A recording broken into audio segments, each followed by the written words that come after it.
So hello, everyone. My name is Patrick Wu. I'm going to be talking about single-page applications at scale.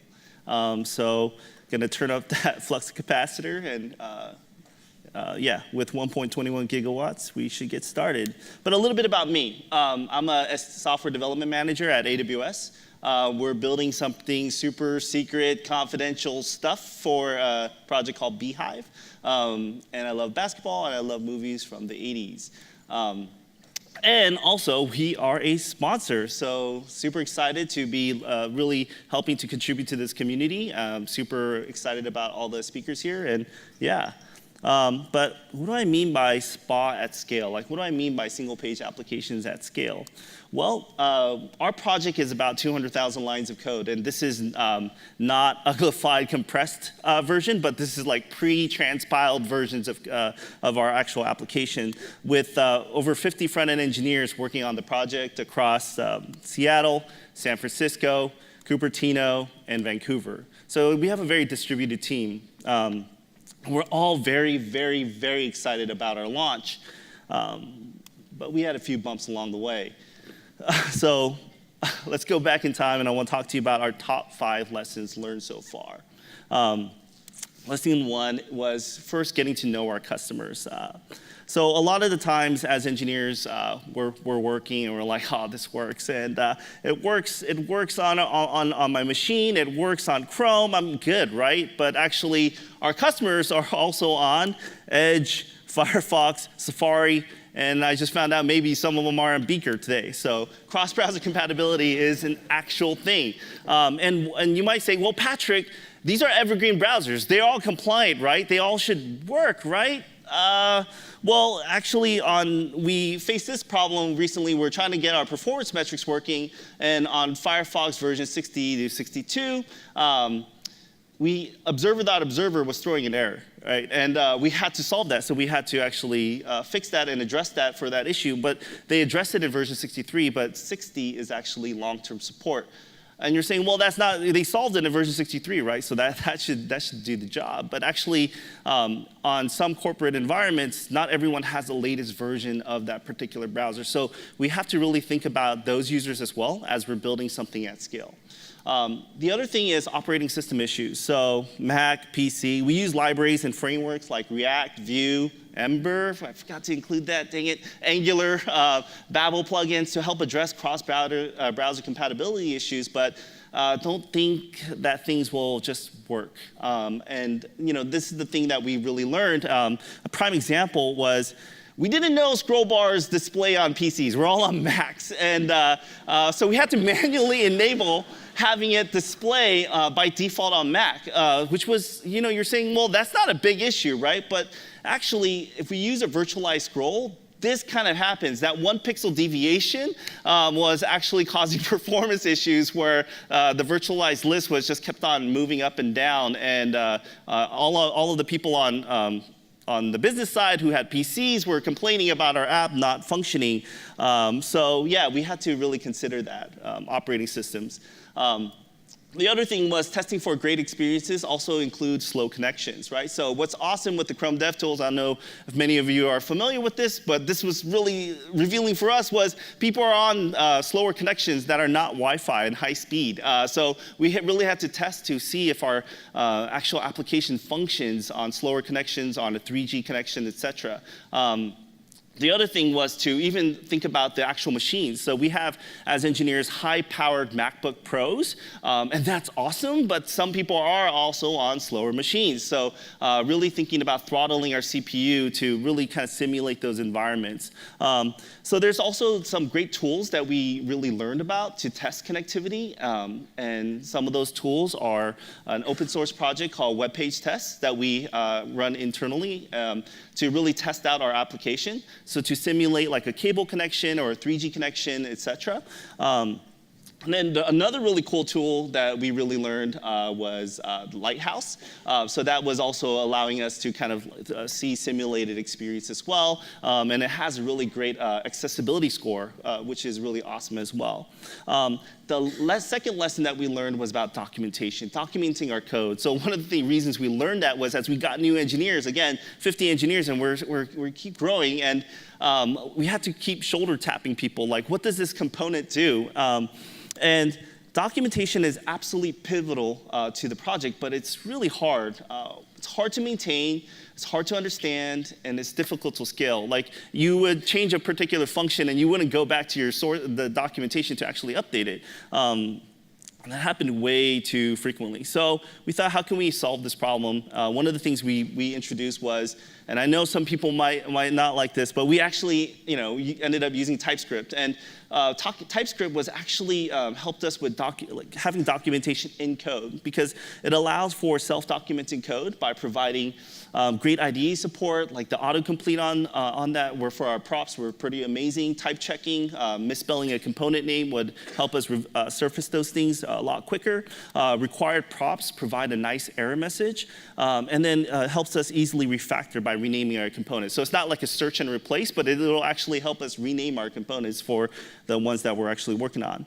The other thing was that TypeScript interfaces allows us to be explicit about our component props and surface details about our components for all consumers. So one of the things that we do is we have distributed teams, and when we talk about the components that we're going to build, we talk about it through our interfaces that we first built. So that was kind of a really helpful thing for us to kind of document. So this all goes back to that awesome book that we all might have read, which is Clean Code, but the actual author of the code of this quote is Gary Bush, not Uncle Bob. And it's clean code is simple and direct, and clean code should read like well-written prose. So, and that's where we're hoping to move more towards by adopting TypeScript. But that's great for our engineering teams, but it doesn't really work for some of our business stakeholders and our designers that we work with and interact with. So how can we all be on the same page as well? So the thing that we adopted was Storybook. Storybook for our React components is it rocks, and it's super awesome. It allows us to host documentation about our components. It provides a single source of truth for designers, product owners, and our engineers.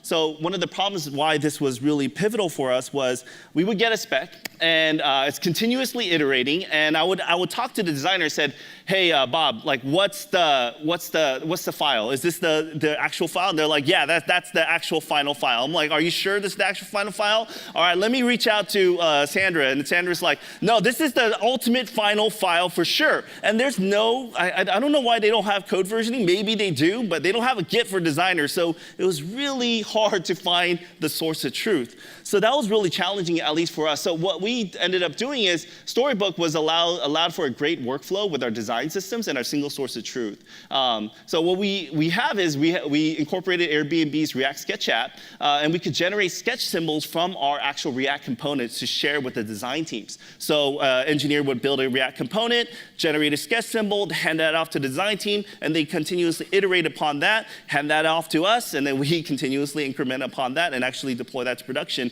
And again, that's kind of a single source of truth so that everyone's on the same page. And the beautiful part, it's version controlled by Git, so that's awesome as well.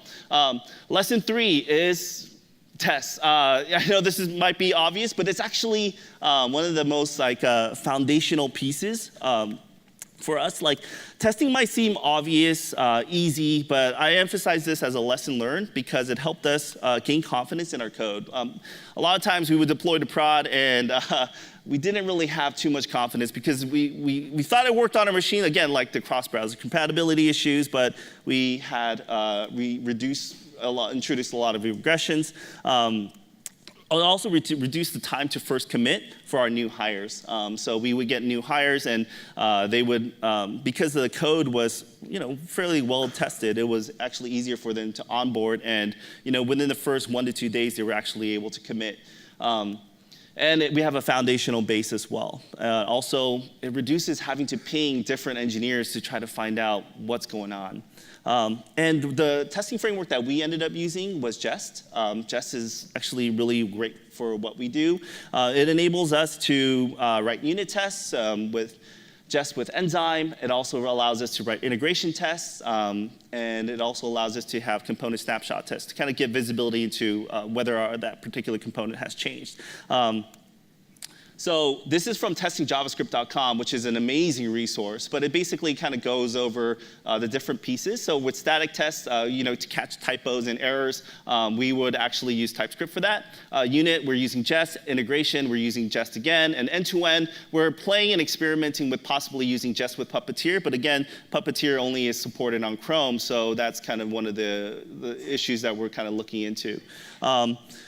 So again, I just really want to highlight how awesome testingjavascript.com is, a great resource by Kenzie Dodds and other amazing contributors, so definitely worth checking out. But things can still break in production. So you have your awesome pipeline test, right? You got, hey, from this particular environment to this particular environment to prod, like it went through code coverage, I got 80%, I'm good. Integration tests, they're all passing, and my end-to-end tests are passing, so I should be good, and I don't have to worry about prod. And actually, as an engineering manager, this is my interview question, right? So pro tip here, things can still break in production, and we need to still think about our customers while they're in production. So what do? We actually have monitors and alarms to provide visibility into our production health for our application to ensure that the deployments and the dependencies are there. So for example, your CDN might go down. Don't you want to get visibility into whether that actually happens? And that's kind of one of the things that we learned as well. And the other thing is we're very focused on our customers. We don't want to kind of have them be our manual QA team. So again, that's the reason why we're focused on monitoring. So now we use specifically CloudWatch in our case, AWS, right? So and it helps us collect, monitor, and act and analyze on our actual metrics. Because as Kyle Simpson of Functional Light JavaScript mentions, code that you cannot trust is code that you do not understand. And I would say also in the same theme, code that you do not test or you haven't tested is really code that you don't really understand as well. So that's one of the things that we learned. All right. Lesson 4, YAGNI. Now, I don't know if any of you are familiar with the term, but it's a popular term coined among the engineering communities, but it means you ain't gonna need it. And as engineers, we kind of have a tendency to fall into tunnel vision. We tend to get stuck in tunnel vision over optimizing. Like this has to really, I'm trying to reduce time to interactives. I'm trying to get that first meaningful paint time down, and I'm trying to reduce, look at the memory heap. Patrick, this is ridiculous. We need to reduce this. This is, and we just kind of rat hole into this particular perspective instead of seeking feedback early and often in atomic pieces. So just like in your code reviews where you have an atomic commit and you send out a code review for that and like a pull request, whatever, and it's an atomic bite-sized piece, and you want to seek feedback early and often so that you're not creating a massive 20-page code review, right, or pull request, so that it actually helps provide context. And in the same sense, in terms of our deployments, we want to really think about the features that we're building. Yes, I do believe performance is important, but first, you got to capture metrics on that. Two, you want to get it into these tiny atomic pieces so you can get feedback early from your customers to know how to move forward. Because your customers and the business are eager to help avoiding wasting dev cycles. That's kind of the things that we learned. So all we need to do is really just stop and listen. Because who knows, you might have already built something really cool, right? One note about this slide is I always wondered, is this kid really happy that he broke the scooter? But I mean, he looks kind of happy about getting a skateboard, but again, yeah, anyways. All right. The biggest lesson, and I think if you take away anything of those 4 lessons that we learned, that I really want to share with this group is this one, and I just take away this biggest lesson, and that is to be kind, rewind, right? So, earlier in the day, there used to be a place where we would go, right, to a place, and you would just go through the aisles and pick out something like a nice movie, and then you go to the checkout line, grab a pack of Sour Patch Kids, and maybe a pop, and then you go home, and then you enter this little block thing into this other device, and you hit play, and boom, you're able to watch an amazing movie. And it was awesome. And at the end of it, there's this always on this the particular thing you would see, be kind, rewind. And because you want to be thoughtful about that next person who's going to want to enjoy this movie, you would actually be kind and rewind most of the time, unless you're super lazy. And the reason I harp on this is because a lot of us as engineers, at least in my case, I met amazing engineering managers, amazing technical leads, amazing software engineers who showed empathy and was able to kind of work with me. They were when they showed empathy when they were reviewing my code. They showed empathy when I was trying to learn something really complex, like maybe even WebAssembly. They showed empathy and compassion, and I think a lot of times maybe as these things are evolving, we might lose out on that. So one of the things I like to remind our engineering teams is to continue to show that empathy. We work with a diverse group of people that are 50 engineers, and I think one of the things we like to do is just make sure that we're not too emotional about our code review process. Yeah, you get a 20-page CR, and you might want to just be a little more empathetic about that process of how you review that code, but also when it comes to pair programming and taking the time to actually help other engineers getting to understand a particular function. So yeah, that's the biggest lesson I hope everyone takes away from at least what I'm presenting on. And that's actually it. That's my presentation. So thank you, everyone. We're out of time. Also, right next to us is our AWS lounge. You can meet our awesome other engineering managers, and we're hiring. So hit us up. Thank you.